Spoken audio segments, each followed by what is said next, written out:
On this episode of First Person Podcast, I sat down with Pierson, Will, and Chris to talk about third-person stealth games. We discussed what we think makes stealth games unique, including how we play them and how they keep us playing them, usually seeking perfection. We also talked about the political logics of these playstyles, surveillance as a power fantasy, and the immersive cinema effects that we see in these games. They're very much about watching and being watched. We also conclude that we need to do a podcast on Horizon Zero Dawn. Hi, I'm Betsy. You can find me at Betsy Bray. I'm Chris Lawrence. You can find me at Quips Lawrence. I'm Will Fast. You can find me at Will Fast. I'm Pierson Brown. I'm the essays editor, and they only bring me in to do the voices. And this is First Person Podcast, episode 23. You can find First Person Scholar online at FPS Weekly on Twitter. For this podcast, we're going to be talking about third-person stealth games. Cool. Sweet. God damn it. So the first thing we should probably discuss is what is a third-person stealth game. It seems like a recognizable genre, convention, one of those family resemblances. You can know it when you see it, but we don't really have a rigorous definition for it. Third person is pretty self-explanatory. You know, you see the character that you are, but the stealth part, what does that mean? For me, it's easier to point out examples like Splinter Cell, Hitman, that sort of thing, than give a fixed definition of like what ties them all together. Some games are a little bit of an issue whether they fit in, I would say. It might be helpful then to just point towards some of the things that they do have in common, the idea being that you don't always have to fight your way out of everything, and you may be encouraged to not fight or even rewarded for avoiding fight. So the games that we're thinking of traditionally when we evoke the term third-person stealth game, everybody's mind goes to Metal Gear Solid, pretty much immediately. But the other ones that that came to mind in advance of this podcast were things like Assassin's Creed, the Splinter Cell series, and I wanted to also mention Horizon Zero Dawn as being a kind of more recent addition to this little corpus. Yeah, in my case, there are a few games that I have played that are pure stealth games, so I find when I'm looking for examples, I'm thinking of games with stealth elements. So for me, that would include the Batman Arkham games, the Assassin's Creed games, as you already mentioned, and some of the Metroid games actually have stealth angles. So Metroid Fusion and Zero Mission both have stealth components to them. Okay. Have you played another M? I haven't played through a lot of other M's, so I can't speak to that one. Okay, all right. I just haven't played any of the Metroids that have stealth elements in them. You could even fit like some of the Uncharted's maybe in there. Sure. Not that they're stealth games, but they have elements of hiding behind cover and sneaking around and that sort of thing. I think what we're kind of wanting to talk about here are games that focus mostly on stealth. Because, lots of games have stealth elements in them. Like Skyrim is something that I was mentioning earlier today, has, heavy stealth elements if you would like.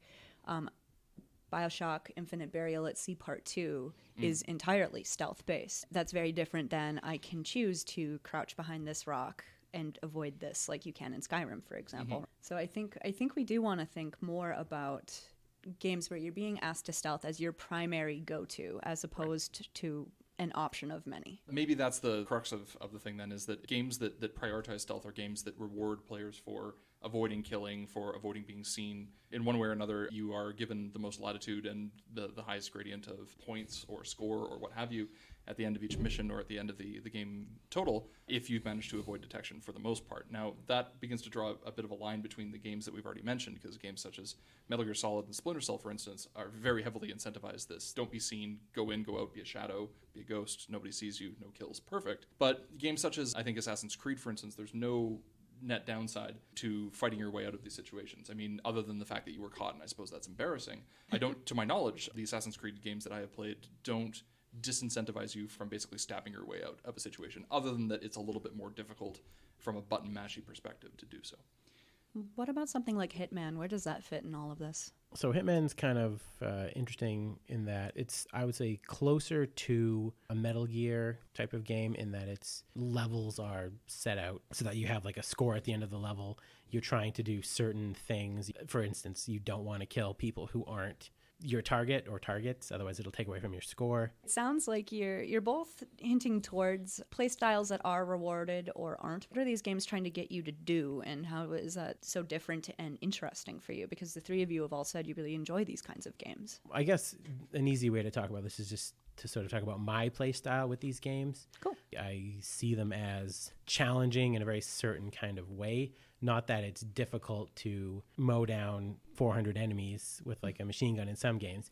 Difficult in the way that a lot of the times you have to sort of surveil the area. You're outside of a building. You need to figure out what are my opportunities to get in, what are little tricks I could use. Like Hitman gives you like a whole bunch of different options. You can disguise yourself as a florist or as a chef. In Splinter Cell and Metal Gear, usually sort of like casing the joint, if you will. Just figure out which window is going to be the easiest way to get in, which way will allow me to avoid guards. And it's kind of like looking at all these little details in a big puzzle. How can I solve this without being seen, without killing everyone and having the bodies found and that sort of thing? A lot more strategy based than anything else. For me, yeah. I've noticed a weird disconnect in my playstyle. So we were talking about games that have stealth options but are more optional, like Skyrim. In that case, I never really bother with the stealth when I'm left to my own devices. How dare you? My archery skill is like 10.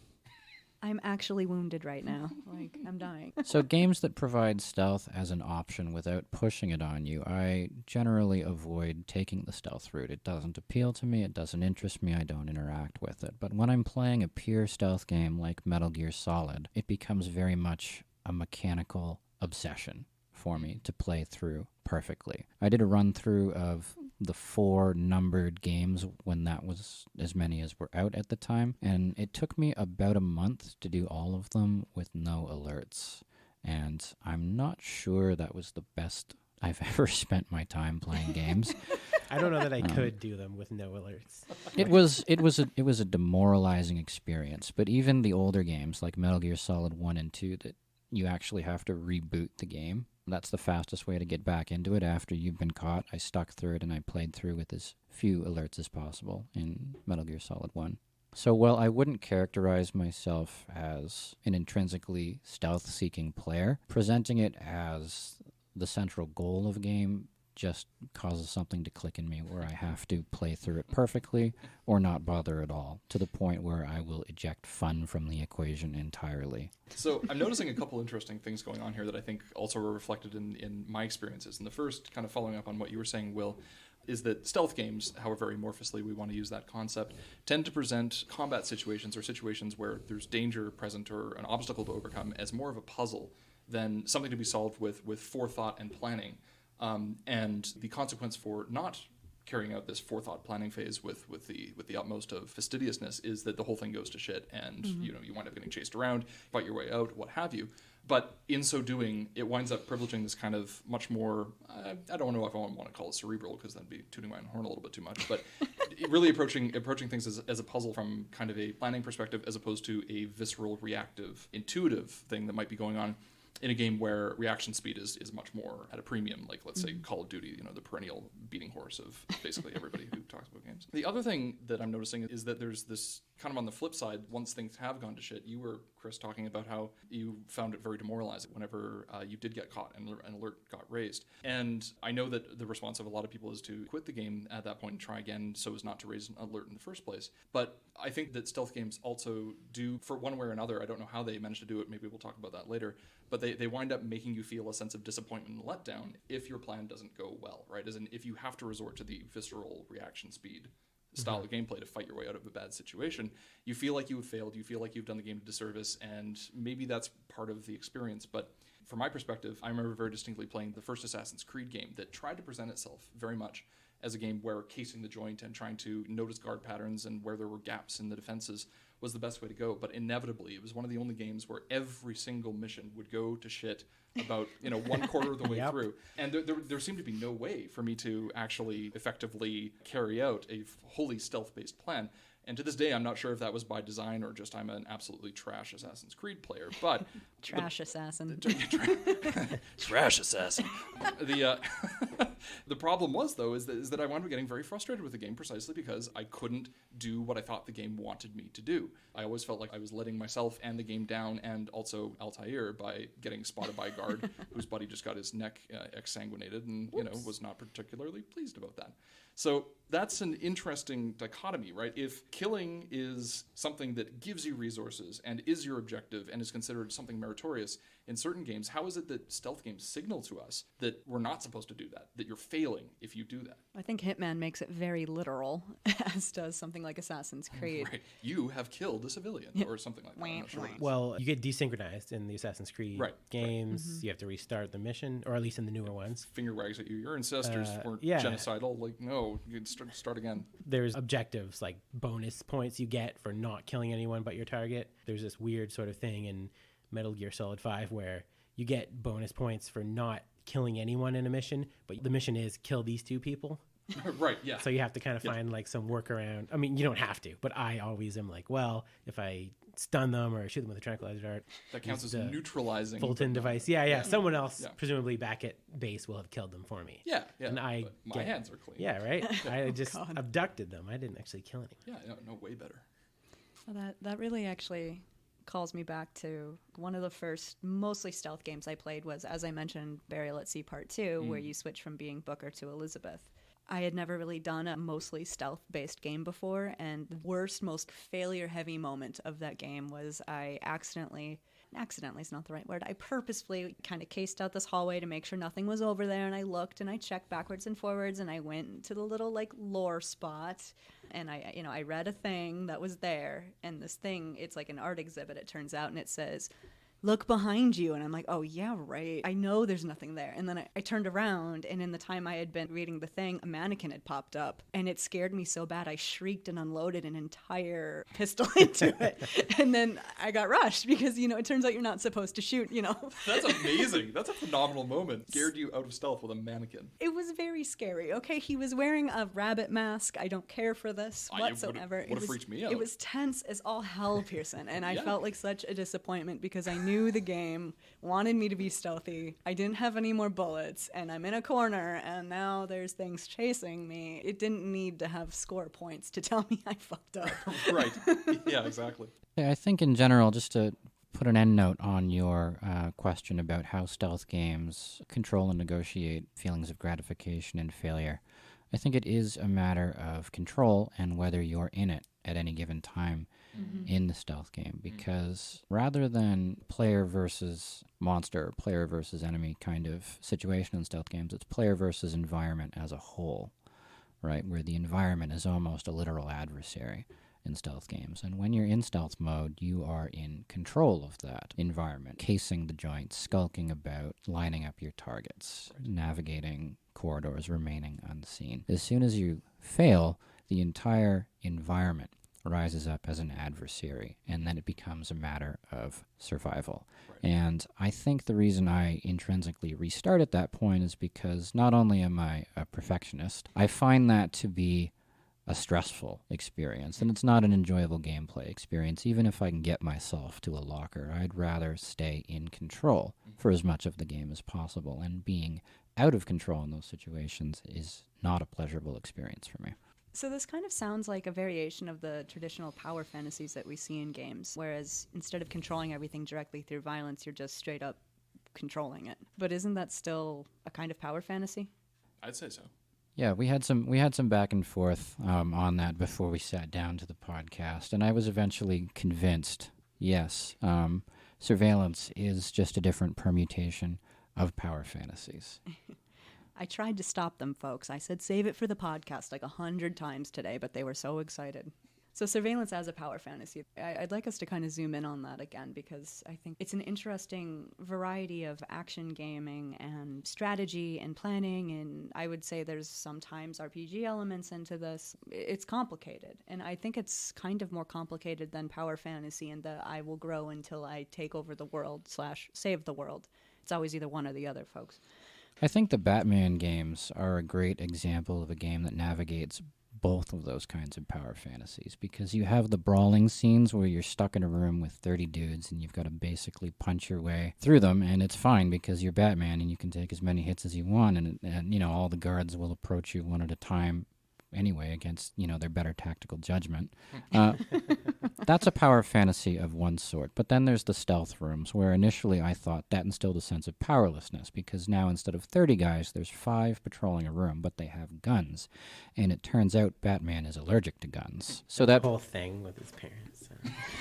that forces you into a position where you have to take stealth as your option out. Initially, I thought that instilled a sense of powerlessness in the player that I felt was at odds with the excessive depiction of masculine bravado you get with Batman. But looking at it now after talking to other folks here at FPS, I've come around to this idea that in Batman, for example, you have to fall upon your detective mode when you're in stealth. So now it's not player versus monster, it's player versus environment. And detective mode is kind of like the omni-surveillance tool in games. It still is a power fantasy. It's just a power fantasy of a different sort. It's almost like you're playing the entire room like an instrument. If I may be so bold, as you were speaking, I started to think about similar tropes in film and other forms of media.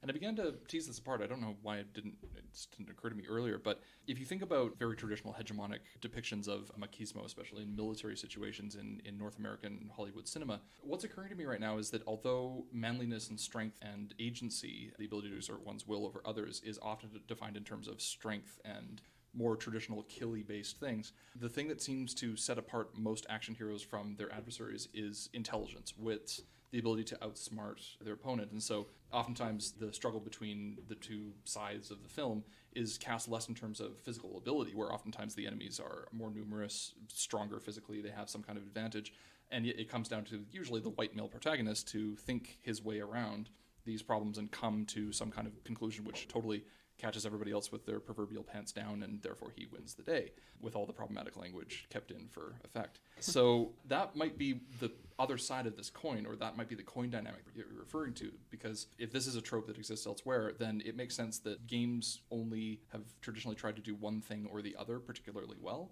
privileging one side of this coin, the physical agency, or the smarts. And what's salient about more recent Arkham games is that it actually does flip between them, but I haven't played them. It sounds as if there's a quite strict delineation between them, as in these two different modes happen in different areas.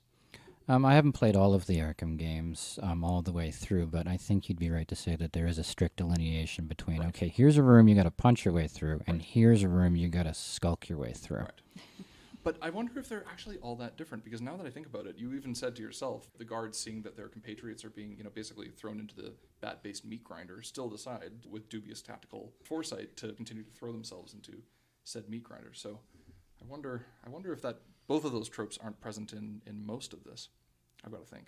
I don't play a lot of these kinds of games because so many of them tend to be couched in military. Like Snake is a protagonist, Solid Snake, sorry, I've been corrected on this. Or characters in like Splinter Cell or even like Hitman, there is this military-esque element to it. I would argue that there's that in Batman too. He's his own justice, but justice. So that's a big similarity, and I would say that's definitely tying into this power fantasy. As part of that, this sort of superhuman ability, detective vision, or whatever they call it in Hitman, Eagle Vision in the Assassin's Creed games. Aloy's focus in Horizon Zero Dawn. Basically, every single protagonist has some kind of extra sight that allows them to surveil the enemy more efficaciously than the enemy is able to surveil them. Metal Gear, I think, is maybe the one. I disagree. The top-down radar, right? It allows you to see where enemies can see at all times. Oh, I'm just sort of saying it's a little more. I buy that more, that he sort of tagged someone on radar rather than my ancestors allow me to see who's through the wall with a gun, you know what I mean? Fair point. Does the realism matter tremendously for these sorts of games? The buyability, so to speak? I think it depends on the game that you're speaking about, because I think especially in the case of Metal Gear Solid, although that's a whole other can of worms, and the Splinter Cell series, they are very much couched in kind of a quasi-contemporary representation of the military-industrial complex, and interestingly are in some ways very critical of that military-industrial complex, but yet buy into the imagery and logics all the same in order to communicate the story. Very much. But in the case of something like Assassin's Creed, I mean, no, absolutely not. It doesn't seem plausible in the slightest. I mean, unless anybody has found themselves able to detect people through walls. Well, you're in the Animus. Yeah. So they're There's a little more. But then Desmond gets the ability to do that in real life. Spoilers for Assassin's Creed 1. If, you 10 years You're ago. 12 games late. Yeah. I don't think that was something I was particularly concerned with when I was playing through Assassin's Creed. I can't speak for anybody else that was, but it was a mechanic that served a useful purpose, and I didn't find myself questioning the plausibility of it. But I think that might be more a product of the setting. No, scratch that. I'm okay with weirdly supernatural things showing up halfway through Metal Gear Solid, and it doesn't seem to break the setting all that much. So no, the plausibility does not enter into it, in my opinion. I think the one thing behind Metal Gear Solid is anything happens anytime and it is fine. That is just the entirety of the series. And also the entirety of the character's shock at being confronted with these completely supernatural things is Solid Snake to growl a couple things that the villain just said, and that's about it. Psycho Mantis. You've seen my mind. And then that's it. And he's good. He's never that surprised. Yeah. Well, maybe he just can't actually vocally inflect when he's talking down 2 octaves all the time. That is him being surprised. Too much cigarette ash in the vocal cords. I think in some ways it's harder when you're playing a stealth game to be desynchronized or to break immersion when you're actually involved in the gameplay loop, because, as you said, Will, it almost becomes a puzzle game at those points in the game. I feel that in the stealth games I've played, there's a strong disconnect between the narrative and the gameplay. Metal Gear Solid is infamous for its upwards of hour-long cutscenes. Not so much in the last one, Metal Gear Solid 5, but there's always been a strong disconnect between this is the level and this is the cutscene. And I've noticed that in other games with stealth elements. So it's almost like I can consider those two elements not quite in a vacuum, but separately, depending at what point I'm at in the game. I would agree with that. I'm right in the middle of Metal Gear Solid 5 right now. I don't really understand a lot of what's going on with the story, but I'm still having a great time spending hours and hours sneaking around and abducting people. Because it's how do I get in here? I need to kill this person, but I can't let anyone else see me. I mean, you can, but I personally cannot let anyone else see me, or it ruins it for me. I've restarted missions so many times, same as Chris here. And so I can still have a lot of enjoyment playing games, whether, I even understand what the story is, because there is that kind of disconnect, as Chris says. But there is something else interesting that's going on here, right? I mean, there's not all that many first-person shooters that are similarly infamous for sandwiching massive tracts of story content in between the quote-unquote action scenes. And so is it something about stealth games that try to kind of wrap the actual gameplay into a story that's more pronounced than perhaps the average action game would be? One of the differences with first-person shooters in particular is that ever since Half-Life pioneered, it's cool to never break from your character's perspective, and let's give our cutscenes through Gordon's eyes and even let you move around as much as you can. I don't think we've seen that same kind of progression in stealth games. No, not in the slightest. Yeah, the cutscenes are still very much the cutscenes, so there's still more of a gulf between the two. Right, which interestingly kind of makes the stealth game a more cinematic genre, if anything, as in the fact that there's very few films, except for, famously Doom for that 30-second section. Films are not filmed in first person for the most part. The Hollywood cinematic system doesn't really allow for that to happen all that much. Of Hardcore Henry. All of it. Really? I couldn't watch it. Oh, that's right. Yeah, that one. That's still proving your point right, very much. Right. But I had to. I had to actually there. Right. And so we wind up with all these absurd moments like, one of my personal favorites is press F to pay respects in first-person games where everything now has to play out through this first-person perspective. And whether that's as a result of a few game developers being as talented at environmental storytelling as Valve was in its heyday or not, I don't know. But it still seems to me as if stealth games are designed with this intention of conveying some kind of message or mantra they take pains to convey. I think they really have to, because the norm is to power fantasy, run through, kill, get your reward. Right. You have to be given a really good reason to not do that. Right. You have to be given some sort of narrative or mechanical, some sort of conceit to not storm the place like you're used to doing. You have to be convinced that stealth is the right way to be doing this. Right. And I think the easiest way to do that for a lot of games is through fairly cinematic cutscenes.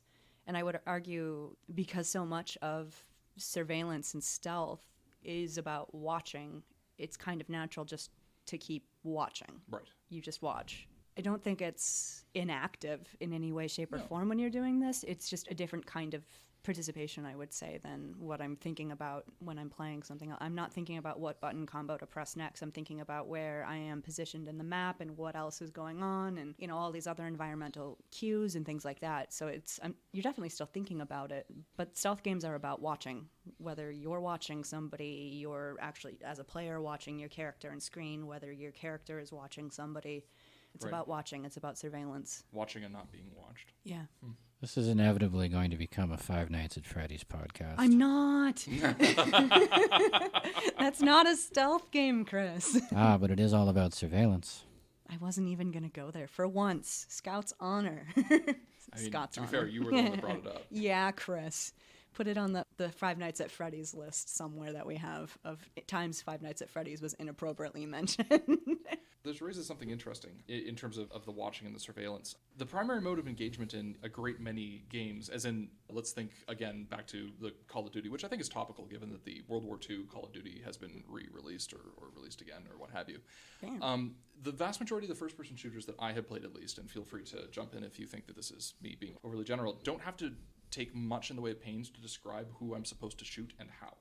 It seems to be kind of a logic that is imparted through a number of visual cues, usually drawing into the mantra of the day. If they're wearing a Nazi uniform, for instance, chances are you're... 5 years ago, a zombie outfit was the way to go, and simple point-and-click interface. Yeah, absolutely. Just like a gun. But then, much more disturbingly, in the case of games that are kind of vaguely set in some fictional quote-unquote Middle Eastern country where there's, some kind of quote-unquote insurgent, it often comes down to garb or skin color. That's the automatic indicator of who it is that you are supposed to obliterate immediately upon hitting the ground. Or who's yelling at you. Right. Or, well, yeah, that too. Who's facing you as opposed to whose back are you looking at. Right. And yet, if you try to change that into a stealth game, I suppose perhaps the simple logics don't translate quite as well.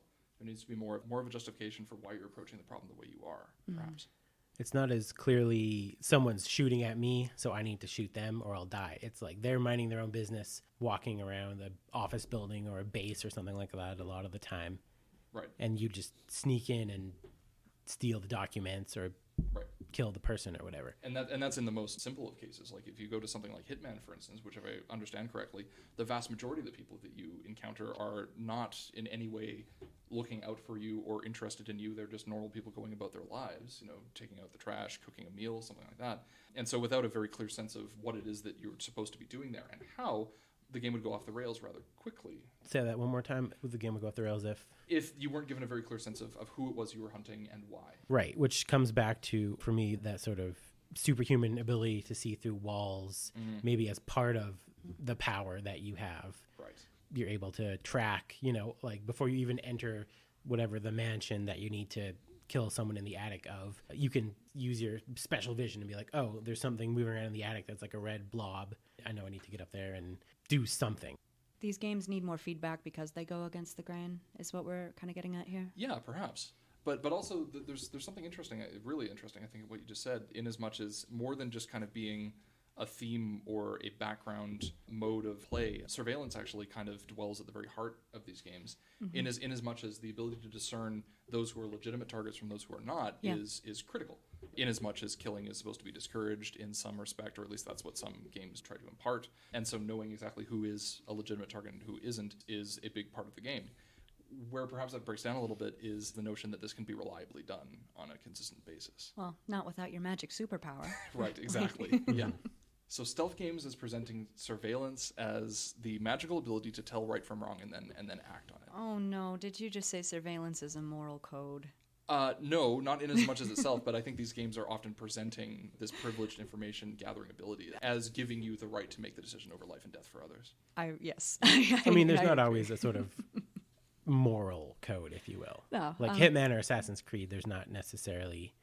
Well, I think Pierson was touching on that when he was talking about like mantras or guiding principle that allows you to actually navigate the game's targets, and the feedback system in and of itself depends on some sort of simple, straightforward belief system. The two don't seem to work in absence of one another. So, for instance, in Assassin's Creed, this is the pretty plain one. The whole idea behind the protagonist's motives is that you can save a lot of lives by taking a few. And so that's what undergirds this whole notion that you're only after a very specific target, and anybody that gets in the way obviously is going to get a nice little hidden blade in their neck, but that's only because they got in your way. And by gum, you have a God-given right to take this person's life because it's going to save some lives down the road. Responsibility, Pierson. It's a responsibility. Yes, it is in fact a moral responsibility that I must murder this nice little dude taking care of people in a hospital. It's too much power for one man. Too much power. So what would Metal Gear Solid's mantra be then? Oh God, it depends on which game you're speaking about. But let's go with the numbers. Well, it seems that the Metal Gears that I have played, at least, nuclear weapons seem to figure in a large way in most of the games, and this is probably has a large part to do with the Japanese genesis of the games. But generally speaking, I would summarize the Metal Gear Solid mantra as nukes are bad, but circumventing deterrence is worse, and killing people is wrong, generally. Also, something about memes. Oh yeah, genes and memes. Memes are. Let's not get into it. I think our actual world state has gotten to the end point of Metal Gear Solid 2 and locked up. Yeah, it's unbelievable how prescient that game was. I am scowling viciously, everyone, just so you know.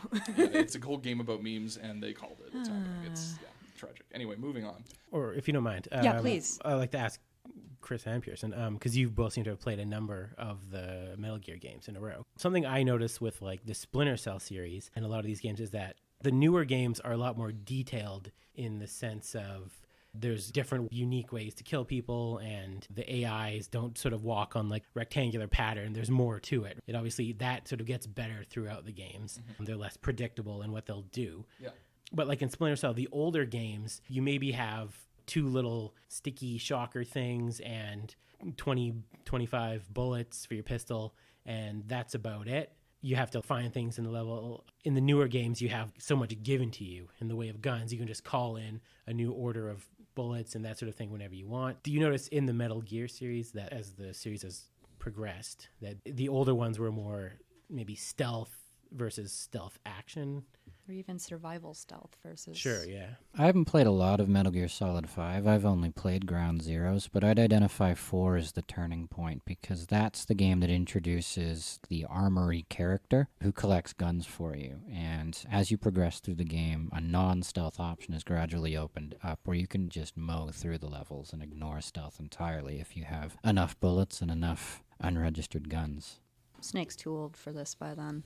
Yeah, I'd say the same thing. I'd say that the first 3 numbered games, 1, 2, and 3, were definitely limitations, and the need for on-site procurement was a major part of each of those games. But 4, yes, it turned into basically there was a nice man with a bunch of guns, and he'd just pop out of the closet and give you whatever you needed. And then in Metal Gear Solid 5, you effectively have an entire small country's worth of people working behind you to throw you new guns when you need new guns and whatever you need. But interestingly, Metal Gear Solid 5 kind of flips that on its head a little bit because there are very physical ramifications to the main character if the main character does a lot of killing. And the vast majority of the things that basic people is capable of doing for you is facilitating killing. And so you're kind of incentivized to not interact with those systems to as much degree as in Metal Gear Solid 4, where I don't think there's the same kind of immediate downside to taking a violent approach to the various scenarios. I'm curious, which of these methods is more preferable? The survival stealth element, where you have to use what's around you to get the job done, or the I've got an armory, I've got options sort of stealth? Stealth, quote unquote. Yeah, heavy scare quotes around it. Despite the fact I never pick up a bow in Skyrim, in 4, in Metal Gear Solid 4, I'm still highly disinclined to engage with the weapon system whatsoever. It's still very much, I have to do this by stealth, and I have to not get caught, and if I get caught, I have to restart and do it all over again, and that was a nightmare of a game to play. I personally liked working with extremely minimal loadouts throughout. I preferred not to dive into the middle of the Soviet-Afghanistan war with a small nuclear arsenal strapped to my back. I definitely preferred to go as lean as possible, even though there are much more grandiloquent options available to me, and readily so. But this is something I find happening in a lot of stealth games. Like I'm playing Horizon Zero Dawn at the moment, and they're a similar thing where as you progress throughout the game, you find yourself coming into possession of increasingly large and world-wrecking weapons that really kind of make fights that were impossible before trivial as the game goes on. And yet I have found myself stockpiling most of the things associated with these weapons and lots of resources that would make the ammo for them, because I find myself relying on a very small set of basic tools that I find more challenging and interesting to work into a battle plan that others might otherwise abandon in favor of the more direct explosive option. The reason I prefer the older games than like the Splinter Cell series is because they don't give you the option. You're forced to make it a stealth game. You have to sneak around. If you waste your bullets doing stupid things like shooting out every light in the parking lot, you just have to get through the rest of the building. I resemble that comment. Oddly specific comment, With, Will. say, 2 or 3 bullets and a building full of like 25 people. So yes, they were clunkier. The AIs were more predictable, and they didn't have, I don't know what you want to call it, big swarms of them maybe. There was only a certain number of people, and it was more of like a linear game than some of the recent ones. It really forced you to play in a certain stealth mode because you didn't have the option of being like, well, I'm surrounded, I'm just going to kill everyone. You were out of bullets, and that was about it. That's why I sort of brought that up, because I really prefer, I mean, I guess it's nice to have the option, but I prefer being forced to be stealthy. The more limited violence and the more strategic kind of gameplay is a lot more appealing to me. I haven't played a number of like the military-esque. When I do stealth missions in Skyrim, for example, I'm very much like you in how I approach it, Chris. I've got to set up the entire, actually, Assassin's quest line, the entire thing. If I get seen or caught even once, I will restart. Not the way I wanted to do that. But that kind of raises another line of questioning on my end. We haven't talked much about the role of bystanders in these games. We keep saying not getting caught. That implies there's people aside from your target, or maybe you're the target and you're trying to avoid the attention. But we haven't really talked much about what are other people doing in these games and how does that impact how you play it? The classic examples tend to be the ones that have no bystanders whatsoever. So Metal Gear Solid and the Splinter Cell series come to mind as games where bystanders are completely absent. Everybody that you will encounter is either an enemy soldier, and actually usually that's it. Yep. They're either an enemy soldier or the target who is also an enemy soldier. But there's other games that I think do some really interesting things with bystanders, and Assassin's Creed is kind of the other extreme of this in my opinion, wherein the bystanders of the world are actually an incredibly important gameplay element, in as much as there's not the same kind of endless field of waist-high walls for your protagonist to like crouch behind and thereby shake the enemy. If you're being chased by guards, oftentimes you have to rely on something called crowd immunity in the Assassin's Creed games. So actually being able to walk with a crowd and, despite it stretching credibility, look as if you're blending into the crowd, despite the fact that you're the only person in the crowd wearing this beautiful white silk hood. Where did he go? What's over here? Oh, he's gone.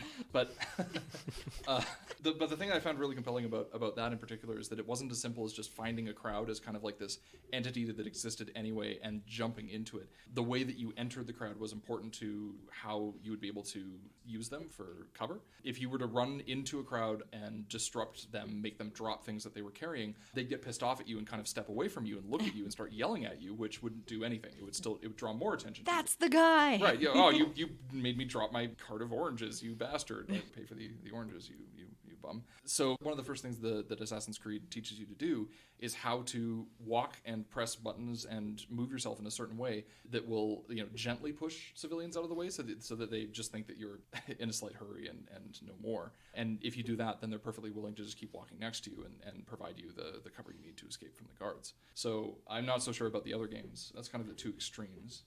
Right, so the way the other games, Splinter Cell, Assassin's Creed, sort of function, you can, in Assassin's Creed, blend in with the crowd, but you're sort of you and no one ever thinks you're anyone else as soon as they see you.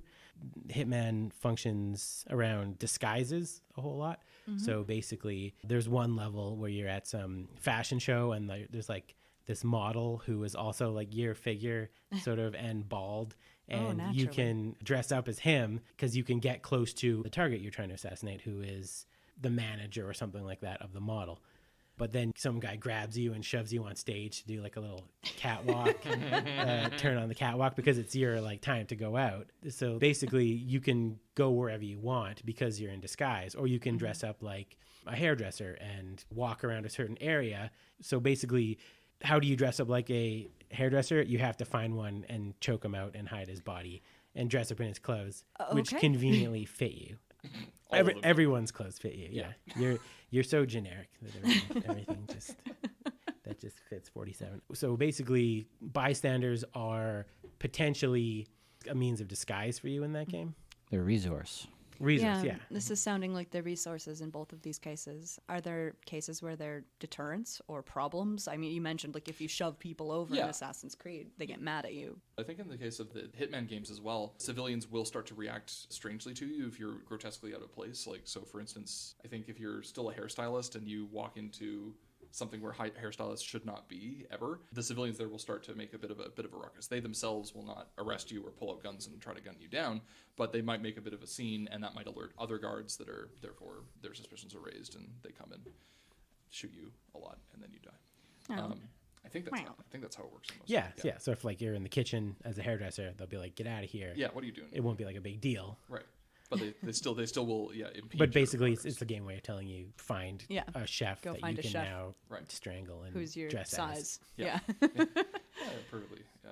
I think Metal Gear Solid 4 might provide some limit cases for what's a bystander and what's an adversary, because several of the environments don't have civilians per se, but they put you in the middle of a war between two different factions. Yeah. And how you interact with those factions determines what the game counts as adversaries and what the game counts as allies. When you interact in those environments, who you kill, who the game perceives you to be hindering or aiding determines who ultimately becomes a hindrance in your overall goal, which is to get from one end of the environment to the other most of the time. So in that game, the role of other entities on the map changes based on your gameplay choices. Which is something I found actually very compelling about Metal Gear Solid 4. Rather, I actually found myself abandoning my objectives in that game, the ones that I was supposed to be following, to just help these people out that were fighting what seemed to be a losing guerrilla war in the midst of this, bombed out ruin of a city. I very quickly reached the end of the interactions that were scripted in there, but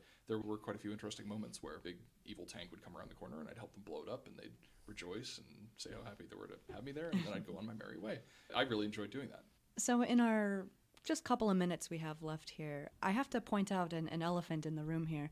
Minus Horizon Zero Dawn, every single one of these characters is, I would say they have some very similar sorts of traits. Not only are they men, which I mean, lots of video game characters are men, that's not atypical, but just the kinds of, I would say, masculinity that they portray, or the ways that they engage in these sort of hyper-masculine areas is unique and different from other forms of hyper-masculine sort of displays, if that makes sense. You earlier were talking about machismo, I believe. Yeah, although I don't see it as being all that much different. I mean, again, there's these kind of two sides of the same coin, wherein large physical stature and obvious combat prowess goes hand in hand with the more intellectual being able to outwit people. The more I think about it, the less I think that they are separate power fantasies, or in fact part of this narrative that we tell ourselves about how it is that we have about winning in a conflict. It would be brains and brawn, not just brawn. Or how we justify having won a conflict. Yeah, that too. Yes, I did it because I was smarter, not because I was lucky or just had better resources or whatever. Right. Yeah. So no, I don't think so. But I think that it's much more on display in stealth games, in as much as that's the power fantasy that the games are trying to play into a lot more. Is not only making everybody else except you a dupe and less capable of exerting agency, but also trying to make you feel real smart about what you did. If you didn't get seen, which might be why we find ourselves restarting all the time, it's like, damn, the game's gonna make me feel like I was dumb. Like I didn't do it. I wasn't smart enough about this. I'm gonna go back and try to be smarter. We've been trying both on and off podcasts to reconcile Metal Gear Solid in particular's gender politics, which Rob has described quite fairly as a mess. Yeah.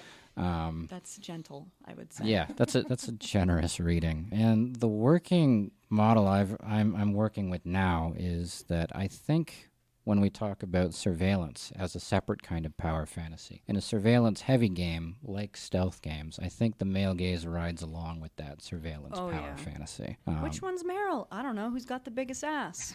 Exactly. So that's legitimately what you have to do in the game.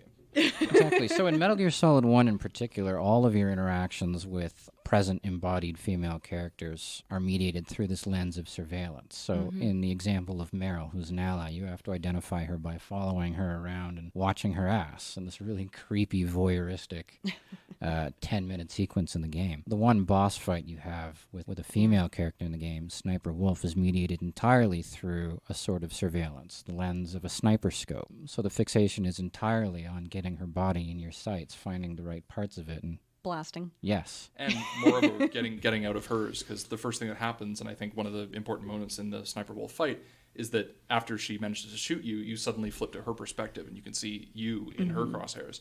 And so, really, that whole conflict is about forcing her gaze away or escaping her gaze, whilst also casting your gaze. Can I go so far as saying overpowering her gaze? Absolutely. Yep. Yeah. So it's going back to the politics of being able to see without being seen is a dominance display, is a power thing. Yes, right? and also usually leads to the death of the person who is on the receiving end of that gaze spectrum, or at least the mortality of that person is entirely in the hands of those who are doing the surveilling. Building on that voyeurism in particular in Metal Gear Solid 4, later games give you a camera and photo modes to play around with, and as you explore the environment, in Metal Gear Solid 2, for example, you can find tons of cheesecake photos of Japanese models in lockers and things like that. Metal Gear Solid 4, the Beauty and the Beast antagonists in the game, they're all women in biomechanoid suits, but after you conquer them martially, there's this weird... I don't know how to describe it either. There's this. I think you described it as weird-ass erotica, Chris. Yeah, no, there's this surreal scene where they emerge from their power armor, and then they crawl suggestively at you, and you have to resist them. And if you pull your camera out, they'll actually pose seductively for you and let you take snaps of them. And if they actually do manage to hug you, it starts to kill you. I am learning so much. Yeah. Yes. That feels like it's partially thinking about that first time Samus comes out of a suit and maybe what could have been in a different kind of power fantasy. One that's far, far worse than what we get in Metroid. There's something very Samus-related, I would say, anytime you have a woman crawling out of a big biosuit. Yeah. Yeah. They're always in a skin-tight get-up, right? Yeah. Right. Well, for that's the science reward. reasons. That's the reward. Science reasons, right? Yeah. Sniper It's Wolf has to safety wear- first. So Sniper Wolf has to wear that plunging V-neck in the middle of an Alaskan winter because science, right? Isn't that how you breathe? Less clothing? Yeah, totally, 100%. That's quiet. Yeah. Yeah. Danger ops if you wear too much. Yeah. But I think we're about out of so any closing comments or thoughts? Horizon Zero Dawn is really good. I am really actually bummed we didn't get to talk more about that. Horizon Zero Dawn is awesome, and I think it really bucks some of the trends that we've been talking about in these games in a lot of different ways. So Horizon Zero Dawn might be tough to talk about in the context of a discussion on third-person stealth games. It is third-person, it is stealth. There's no penalty for murdering everybody at all. Yeah. The game does not in any way disincentivize it. In fact, it's quite like, yep, those people needed to die. You did a good job putting arrows in all their faces. It's just whether it's a spear or a range shot that finishes them off ultimately. So that's interesting in as much as it subverts that one as well. And then I think the final thing is that it really has a message that has very little to do with kind of like this military industrial somethingness. All the other games that we were mentioning do. Survival journey more than anything else. But it's also got a very... Buildings Roman almost. It's got a very environmental... I don't know how to put this without spoiling the whole thing into the ground, but the whole game is basically an allegory of like excess in military development and technology. That it's got a very environmental overtone. Is it almost a critique of stealth games? Anyways. No, because the focus, I think, puts it firmly, like, the character has this thing that's basically pull up this, like, 360 Oh, I know. It's thing. one of the most invasive pieces of technology I've ever Yeah, seen. absolutely. Especially because you can, like, identify, oh, the person's, taking a dump. All right, I guess I'm going to stab them. Yeah, this is a great time to stab. I think I should get this game. That kind of makes me wonder if the key element of a stealth game isn't the strategy, but maybe it is the surveillance power fantasy It might more well than be. anything else. It might well be. Well, that's a depressing way to end.